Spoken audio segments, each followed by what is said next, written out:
wabarakatuh. Salam sehat dan selamat pagi buat anak-anak ibu semuanya. Semoga anak-anak ibu dalam keadaan sehat walafiat.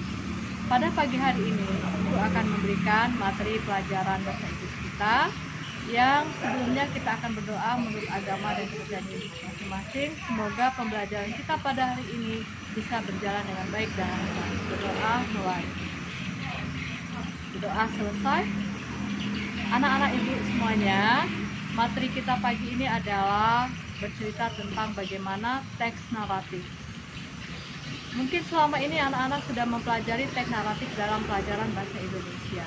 Namun dalam pelajaran bahasa Inggris juga ada teks naratif. Nah, sekarang apa itu naratif atau yang dalam bahasa Indonesianya kita sebut naratif? Naratif adalah suatu teks yang berisikan khayalan, yang berisikan fantasi, dan sudah diberikan bumbu-bumbu imajinasi oleh pengarangnya, yang mana tujuannya adalah untuk menghibur para pembacanya. Sampai di sini paham? Oke, kalau sudah paham kita lanjutkan pada generic structure. Apa sih yang dimaksud dengan generic structure? Generic structure teks naratif adalah suatu susunan kerangka karangan yang di dalamnya terdapat poin-poin bagaimana supaya karangan itu bisa tersusun, ditulis dan dibaca dengan apik, dengan enak, sesuai dengan alurnya. Nah, untuk teks naratif ada 4 macam generic structure-nya. Apa saja dia? Yaitu yang pertama adalah kita sebut dengan orientation. Nah, yang kedua kita sebut dengan problem. Yang kedua. Lalu yang ketiga apa? Yang ketiga adalah solution atau resolution. Nah, yang keempat adalah reorientation. Nah, itu mulai untuk menjelaskan satu persatu. Orientation adalah paragraf pertama yang biasanya terletak di awal paragraf. Tapi ini bergantung dari banyaknya atau panjangnya cerita. Bisa jadi pada cerita cerpen atau short story, orientationnya bisa ditulis hanya satu paragraf oleh pengarangnya. Sedangkan pada cerita yang lebih panjang lagi seperti novel atau cerpen, orientationnya bisa dibuat atau ditulis lebih banyak lagi. Mungkin tidak hanya pada satu paragraf saja, bisa jadi 2 paragraf bahkan lebih. Nah, sekarang apa saja yang ada pada orientation adalah pada orientation harus terdapat yaitu 3 poin. Apa itu 3 poin? Yang pertama kita sebut dengan who, yang kedua kita sebut dengan when, yang ketiga kita sebut dengan where. Apa itu who? Who adalah siapa saja yang terlibat pada cerita naratif tersebut. Umpamanya dalam cerita Nujum Pak Belalang, mungkin yang terlibat dalam cerita itu adalah Pak Belalangnya, istri Pak Belalang, mungkin Tuan Lebih Muda, dan mungkin ada 2 orang lagi tetangganya. Itu salah satu contoh. Jadi siapa saja yang terlibat dalam cerita itu yang dimaksud dengan who, ya. Nah, masuk yang kedua. Yang kedua adalah when. When itu mengapa ya dalam bahasa Inggris. Mengapa di sini kapankah? Kapan di sini maksudnya kapankah terjadinya cerita dalam naratif tersebut.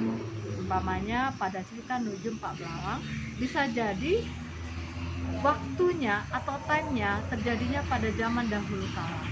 Atau bisa juga kita buat itu when-nya itu pada suatu hari, pada suatu malam, atau di hari Minggu yang cerah. Nah, itu tergantung kita ya anak-anak. Apa yang ingin kita pilih sebagai waktu tertentu untuk cerita naratif kita. Itu when. Kita masuk yang ketiga yaitu where.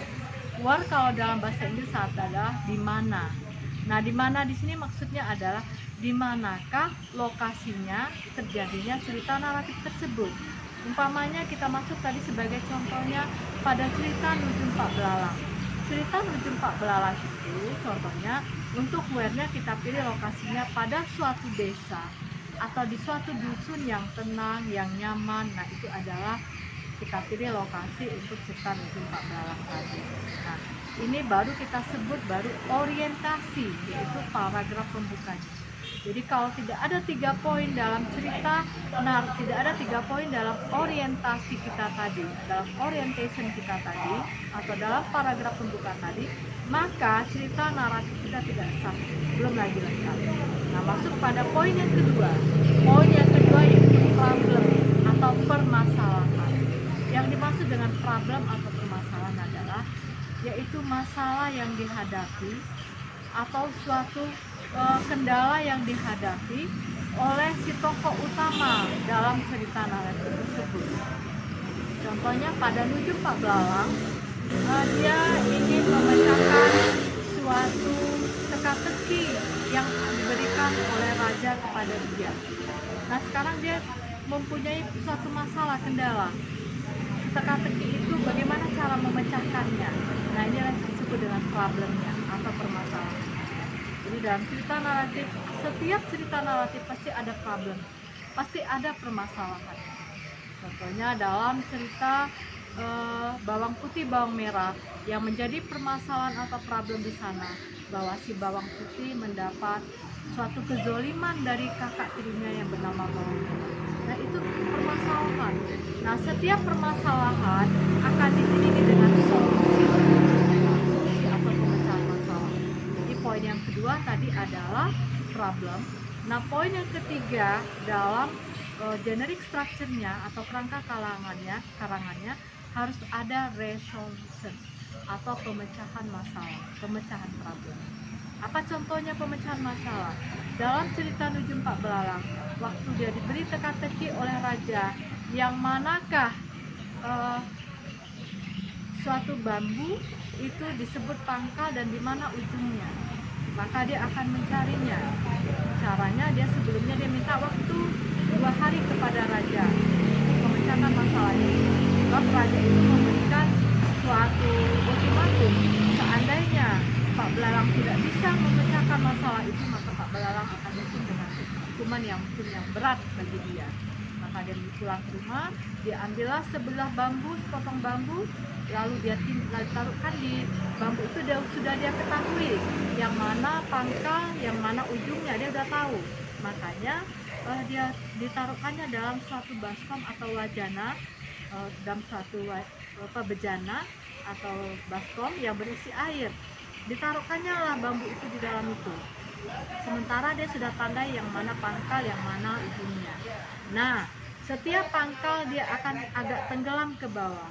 Sementara ujung dari atau pucuk dari bambu dia akan melayang ke atas sedikit. Oke, dari situ dia sudah bisa memecahkan masalah bahwa setiap bambu yang menjadi pangkalnya dia akan sedikit tenggelam ke bawah. Besoknya dia akan datang lagi ke istana. Dia belum bilang kepada raja, karena raja membawakan bambu yang baru, bukan bambu yang di rumahnya, tapi dia sudah tahu triknya, caranya. Nah, inilah yang dimaksud dengan pemecahan masalah ataupun resolusi. Jadi setiap suatu cerita dalam naratif, permasalahan akan beriringan dengan resolusi. Dan seperti anak-anak ya. Nah, sekarang kita lanjutkan dengan yang keempat. Sudah 3 tadi jenis selanjutnya. Yang keempat adalah yaitu yang disebut dengan reorientation. Apa itu reorientation? Reorientation adalah paragraf penutup dalam suatu cerita. Bisa berisi dia 1 paragraf, untuk 2 paragraf, untuk menutupnya tergantung panjangnya cerita. Nah, paragraf penutup ini berisikan kesimpulan dari cerita naratif tersebut. Kesimpulannya bisa berisi happy ending, bisa berisi sad ending. Namun dia menyimpulkan dari urutan dari seluruh, dari pertama hingga akhir cerita. Itu yang disebut dengan reorientation. Nah, anak-anak semuanya, Ibu rasa itulah yang bisa Ibu sampaikan pada hari ini, yaitu tema kita naratif teks. Nah, untuk berikutnya Ibu memberikan suatu tugas bagimu di rumah. Kamu buat sebuah teks naratif sendiri karanganmu, bisa berupa itu cerita legenda, terserah mau legenda bisa berupa cerpen ataupun novel, ya terserah. Ini tugas ini Ibu anggap suatu proyek.